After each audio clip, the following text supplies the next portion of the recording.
እርግጠኛ ሆኜ ልንገራችሁ አንድ ነገር የሚሞቱ ሰዎች የበዙትና ሀገራችን የምትታመሰው በክፉ ሰዎች ነገር መጎንጎን አይደለም፣ በእኛ መርከስ ነው።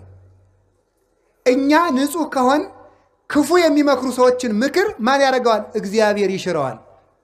ጠቢብ ውእቱ ዘያረስ ምክረ መካሪያን ተባ ውእቱ ዘያደቅቅ ይላል። ተመልከቱ፣ መዝራዕተ ኃያላን ይላል ኤጲፋንዮስ በቅዳሴው።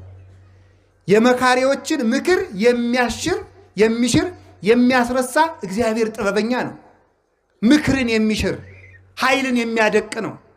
የጎደለን ምንድን ነው ካልኳችሁ ንጽህና። እግዚአብሔር የትም ቦታ ንጽህና አጥቷል ነው የምላችሁ። ንጹህ ከሆን እግዚአብሔር የሰው ችግር የለበትም። እግዚአብሔር በሰራዊት አይዋጋም። እግዚአብሔር ዝምታውም ውጊያ ነው። ግን ቅድስና ይሞላል። ህሊናችን ሙቷል። አሁን እኮ እንዲሁ ዝም ብሎ ተስፋ ቁርጥ ያደርግ እኮ ነው ዝም ብሎ ማለት ነው። መንግሥተ ሰማያትን ማን አይቶት ብለህ ነው ይላል።